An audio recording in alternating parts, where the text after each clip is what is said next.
Olá, seja bem-vindo, bem-vinda. Está começando o podcast Rádio Ciência, popularização da pesquisa na região do Alto Solimões, criado para difundir, atualizar e informar a sociedade sobre ciência, pesquisa, tecnologia e inovação.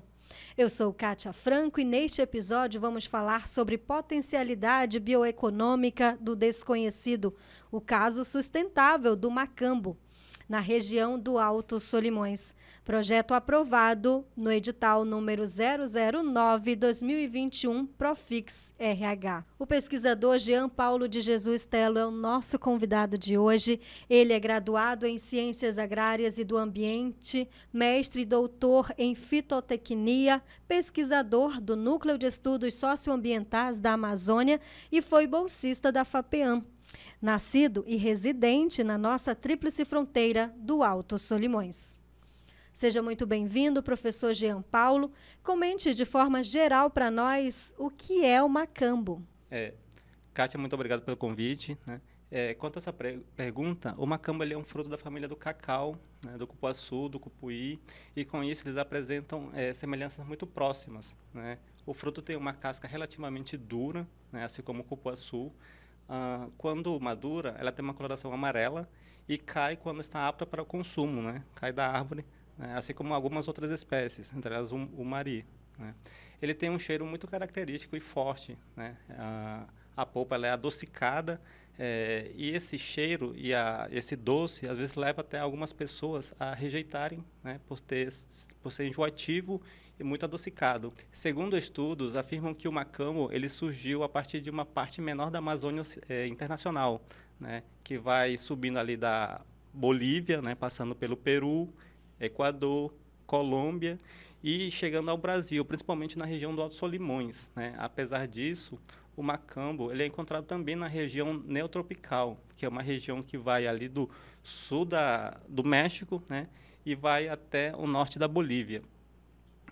Quando encontrado de forma nativa na floresta, mais baixa, a árvore ela chega até 30 metros de altura. Porém, quando plantada, assim, em sítios, a altura dela chega até no máximo 8 metros de altura. Até o presente momento, nessa pesquisa, nós encontramos apenas duas variedades, entre elas o mais conhecido, que é o comprido rugoso, e também o redondo liso. Porém, o Instituto de Pesquisas da Amazônia Peruana, que é o IAP, eles afirmam que existem 4 variedades.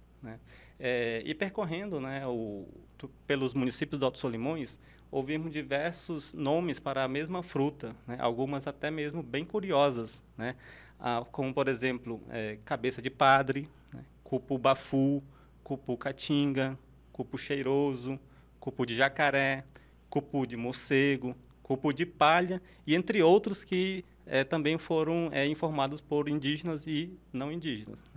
Qual o objetivo e como foi desenvolvido o projeto, professor? Nosso objetivo foi demonstrar a potencialidade bioeconômica do Macambo, na região do Alto Solimões. E o projeto ele foi desenvolvido nos 9 municípios do Alto Solimões. Esse trabalho nós tivemos várias viagens, por várias vezes, e nós aplicamos perguntas abertas aos agricultores, aos feirantes, aos consumidores de frutas, às secretarias de produção dos municípios e os polos do ZIDAM. Além disso, também realizamos algumas visitas aos sítios dos agricultores que possuíam a espécie, que não foram poucas. Como que se dá a comercialização da fruta aqui no Alto Solimões? Então, assim como outras frutas aqui da região, sua comercialização é realizada em maior quantidade na época sazonal.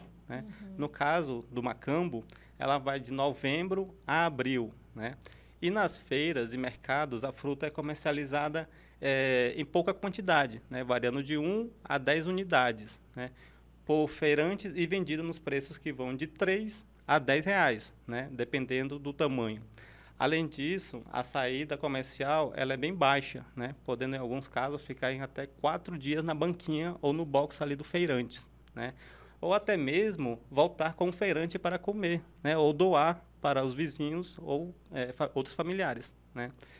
De acordo com os feirantes, o cheiro muito forte, como havia falado anteriormente, né, não agrada muitas pessoas. Isso faz com que a demanda, né, seja muito baixa e, consequentemente, não haja muita oferta.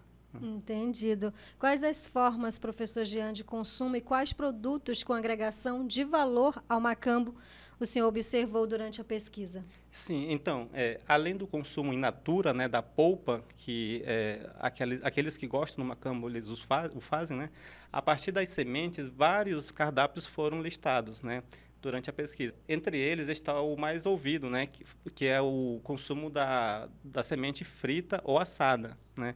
Eles comem a polpa, posteriormente eles descascam aquela pelezinha ali da semente e colocam para secar, né, ao sol. Consequentemente, depois eles colocam para fritar na frigideira ou assar mesmo na brasa, né? E se põe um pouquinho de sal e comem ali até mesmo com algum tipo de bebida, né? Incluindo o licor.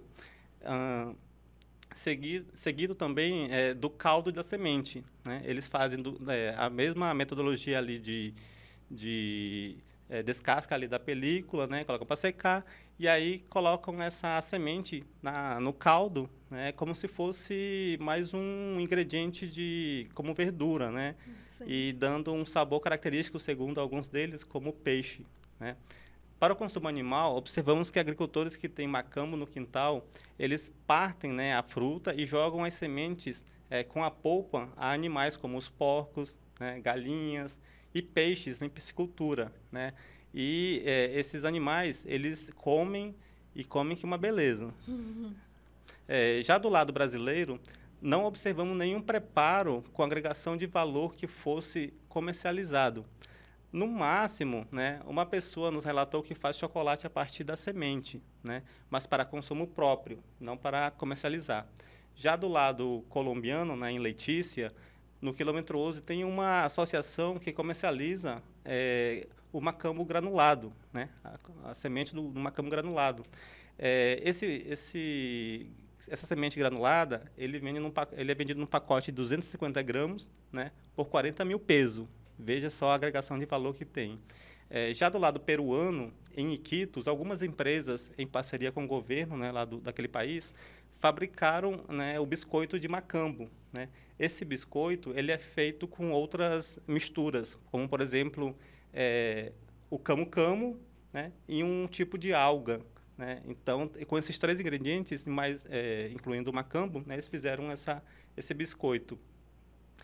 O biscoito ele é vendido em um pacote de 100 gramas, né, por 30 soles, que, trocando para o real, é como se fosse algo de R$ 50, mais ou menos, né?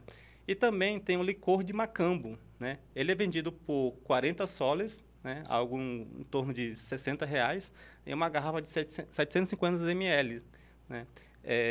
A semente também, torrada, é comercializada de forma industrial, né, e vendido a 5 soles, que é em torno de R$ 7, né, em um pacote de 100 gramas. Professor Jean, existem agroindústrias no Alto Solimões com potencial para a transformação do macambo em subproduto com agregação de valor?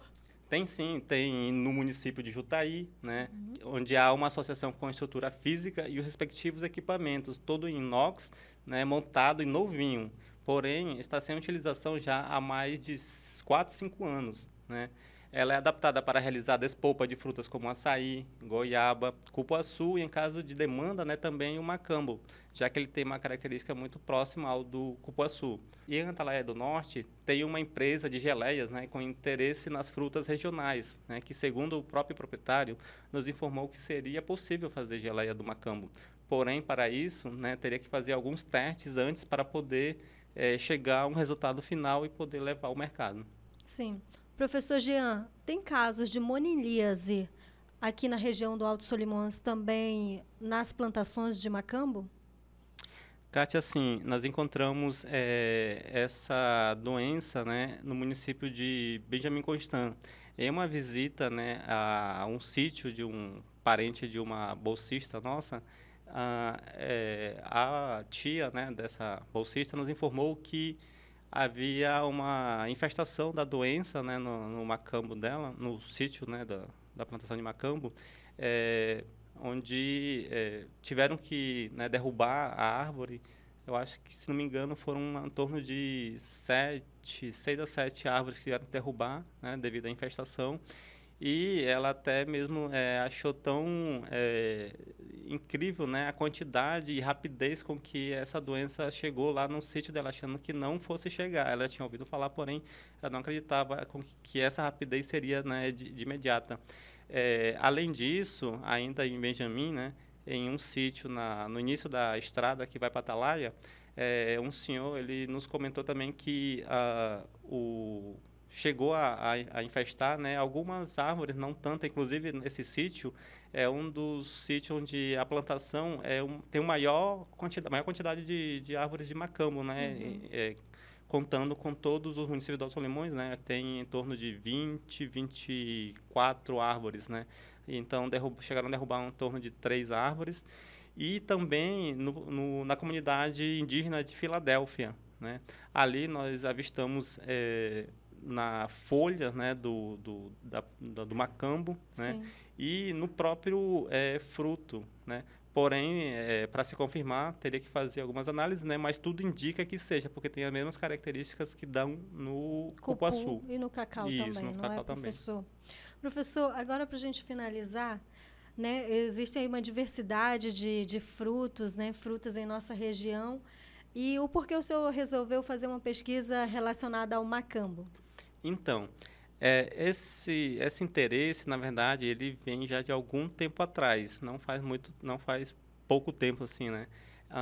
Acredito eu que tenha sido lá por 2011, 2012, na verdade. Foi um interesse que eu tive, já que eu soube a partir de um professor de Manaus, que quando ele chegou na nossa região, ele disse que nunca havia visto a fruta, né, sendo de Manaus, que não é tão longe, digamos assim, né, está dentro do estado, ele nunca tinha visto, então procurei saber um pouco mais, né, na literatura, e realmente muitas pessoas desconheciam da espécie, né, e sabendo a partir disso, né, eu cheguei a fazer um projeto para submeter a uma seleção de mestrado, né, na época era 2012, mais ou menos. No entanto, na época, né, não consegui ser selecionado, e essa ideia veio comigo desde aquela época, né? E aí surgiram outras, né, ideias também de outras espécies que também nós temos aqui que são pouco conhecidas, né? Mas entre elas essa me chamou mais atenção. E após, né, o mestrado, doutorado, retornando aqui para o município, eu fui convidado por 2 professores para participar de um projeto, e entre eles estava inserido o estudo sobre a cesta frutífera, né, aqui do Alto Solimões, né, e dentre eles aí nós nos interessamos, né, por que não trabalhar o macambo, já que é uma fruta que existe uma certa comercialização, porém escassa. Por que será, né? Lógico que haviam outras frutas, mas dentre elas essa daí era a mais desconhecida, que estava ali com o feirante na banquinha dele para oferecer. Então surgiu essa ideia, estudar o desconhecido, né? No caso, o macambo. E eu que imaginei que fosse por causa do cheiro, hein, professor?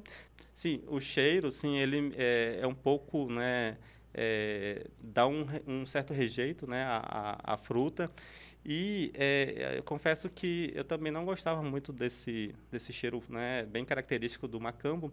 No entanto, tem uma caminhada, uma visita a campo, né, na comunidade de São Pedro, em Atalaia do Norte, com fome, né, já perto de meio-dia, e aí um senhor disse: vocês comem macambo? Aqui tem para passar fome, né, a fome, né?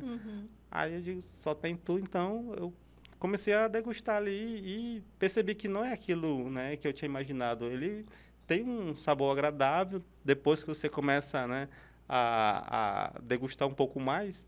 Então, a partir daí eu venho consumindo macambo. Lógico que não consigo comer tanto assim, porque ele realmente, devido à doçura dele, às vezes ele chega a ser um pouquinho enjoativo. Entendido.